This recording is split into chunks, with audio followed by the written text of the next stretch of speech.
Bonjour à tous, aujourd'hui on va faire des cartes de Noël, des cartes faciles à faire avec les enfants.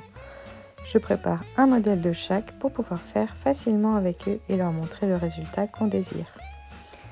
Ici ce sont évidemment des idées que j'ai trouvées sur internet, je ne sais pas qui était le premier à la sortir, mais on va prendre ces idées puisqu'elles sont faciles à réaliser.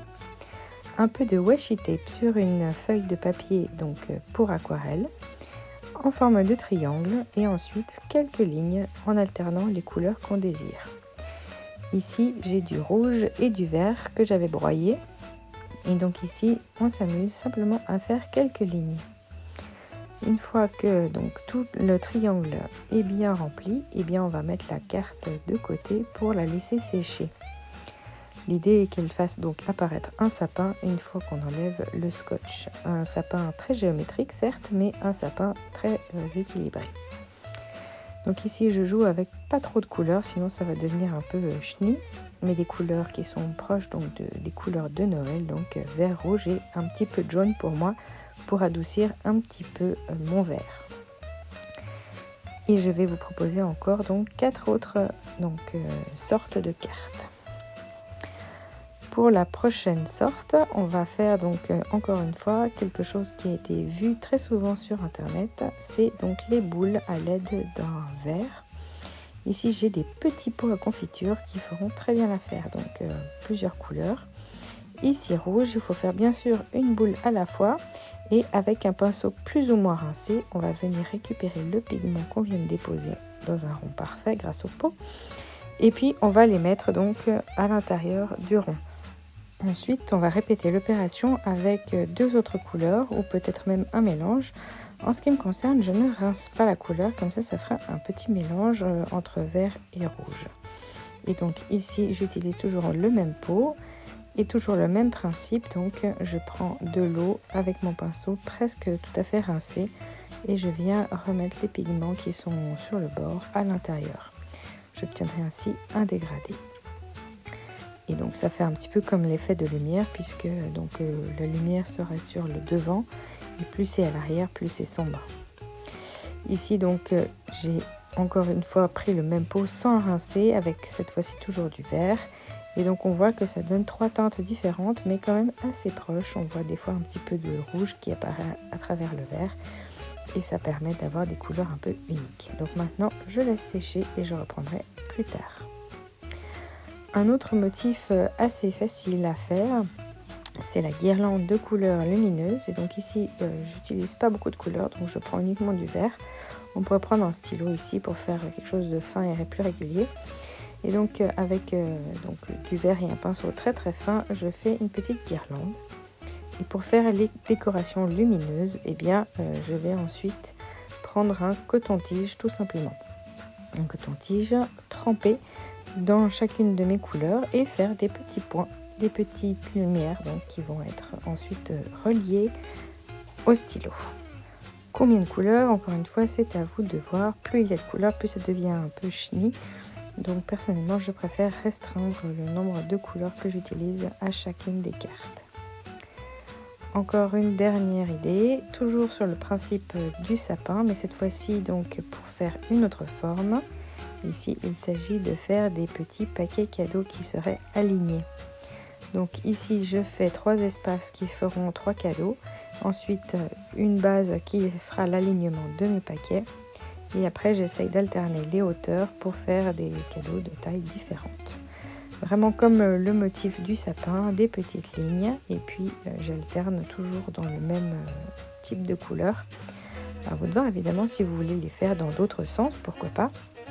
Ou faire d'autres motifs, pourquoi pas combiner des boules avec la méthode qu'on vient de voir juste avant et puis dans les cadeaux ou alors plein de petits points avec le coton-tige justement, pourquoi pas, ça pourrait être sympa de combiner toutes les méthodes. Et donc une fois que tout est rempli, je laisse sécher mes petits paquets cadeaux et on les reprendra par la suite. Maintenant que j'ai fait mes 4 cartes séparément, je vais pouvoir reprendre mes premières cartes à l'aide de stylos et de peinture aussi pour compléter les effets. Donc celle-ci est de côté pour sécher et on reprend le sapin. On enlève. Si le scotch n'est pas trop rempli de peinture, on peut le décoller et le recoller très délicatement pour pouvoir le réutiliser pour refaire un autre sapin par la suite. Ça colle encore assez bien. Donc les washi tape ils sont très bien parce qu'ils se décollent facilement. Donc voilà mon joli sapin. Et maintenant je vais donc faire une petite guirlande lumineuse, combiner donc la guirlande mais cette fois-ci au stylo. Et puis je vais aussi écrire un petit joyeux Noël. Et puis je compléterai puisque donc c'est en plusieurs étapes qu'on fait ces cartes. Donc voilà ici mon joyeux Noël. On peut écrire d'autres choses évidemment, joyeuse fête ou bien le mettre dans d'autres langues. À vous de choisir votre écriture. Comme ce n'est pas très centré, eh bien je rajoute un 2023. Ici je complète au stylo l'attache de mes boules à la guirlande lumineuse. Et puis j'ai décidé que j'allais pas l'écrire au stylo ici, je l'écrirai plus tard à la peinture. Et donc on peut compléter comme ça chacune des cartes à la chaîne. Et donc un petit éclat de lumière au stylo blanc si vous en avez un. Ça fait tout son petit effet tranquille et discret. Ensuite on va compléter les boules. Donc ici j'en ai mis 3. Attention à essayer de les mettre de sorte qu'elles ne soient pas bien alignées mais un petit peu voilà, qu'elles prennent tout l'espace de la carte. Et puis ensuite je vais prendre de la peinture dorée. De la peinture dorée ça va faire tout son effet durant les fêtes. Évidemment, si vous n'avez pas de peinture dorée, un stylo doré, ça fait tout à fait l'affaire. On trouve des stylos qui sont assez opaques et dorés. Ça peut ajouter la touche nécessaire aux fêtes. Donc ici, j'en rajoute plusieurs couches puisque sinon ce n'est que transparent. Et je veux couvrir le fil que j'ai mis en noir. Et voilà donc l'effet de mes petites boules. On peut les laisser telles quelles ou encore par la suite venir décorer l'intérieur de la boule. C'est d'ailleurs ce que je vais faire par la suite. Mais ici le doré ça donne tout son petit effet. Je rajoute du coup par-dessus ma guirlande du sapin aussi quelques petites décorations lumineuses qui du coup brillent et une petite étoile au sommet du sapin. Donc ici important la petite étoile en haut du sapin et puis on peut rajouter donc pas en brillant cette fois-ci mais plutôt dans une couleur de tronc d'arbre. Le tronc, donc un petit rectangle au bas du sapin. Ensuite, à vous de voir ce que vous avez envie d'ajouter. Maintenant, c'est au tour de mes petits paquets. Et qu'est-ce qu'on va pouvoir ajouter sur ces paquets? Eh bien, moi, je vous propose d'ajouter soit de la ficelle avec un stylo noir, ou alors avec un joli pinceau et de la peinture dorée. À vous de voir ce que vous préférez.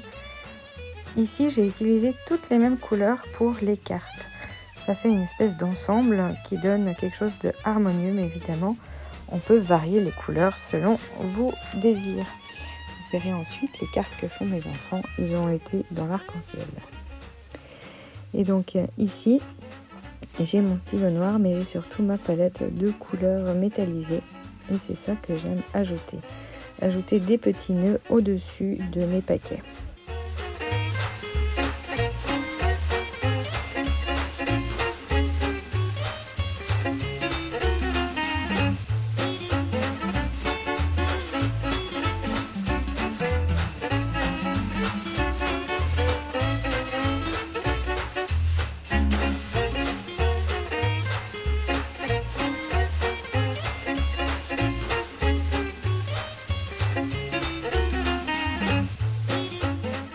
Certaines personnes ne fêtent pas Noël, mais ils ont quand même envie de faire la fête. Et donc, je propose d'écrire Joyeuse fête au lieu d'écrire Joyeux Noël. Ainsi, ça peut convenir à toutes sortes de fêtes.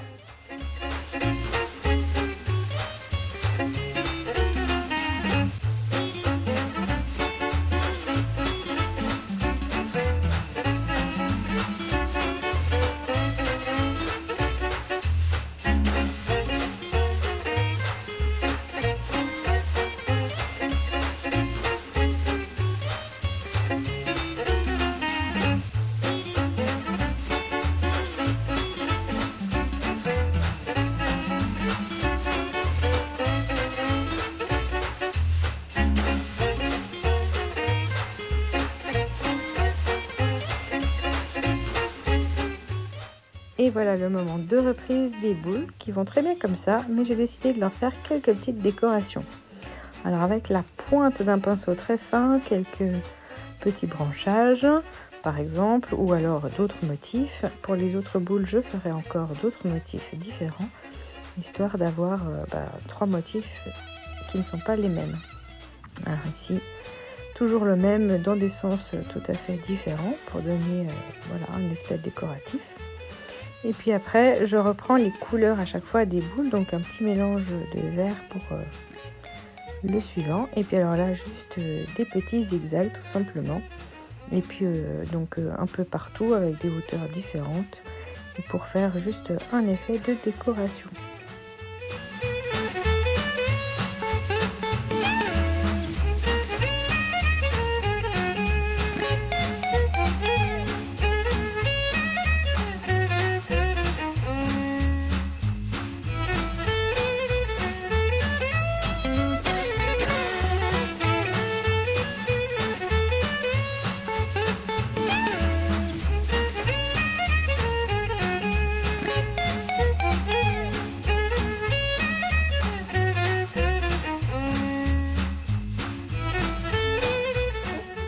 Et voilà un aperçu Alors des on l'a 4 coupé en cartes deux. qui peuvent être tout à fait distribuées ainsi.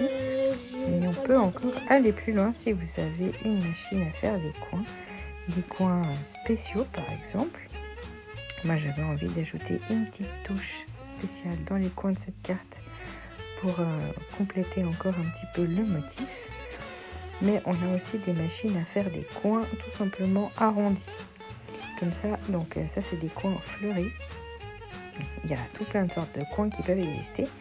Mais pour un motif assez simple, je fais tout simplement des coins arrondis.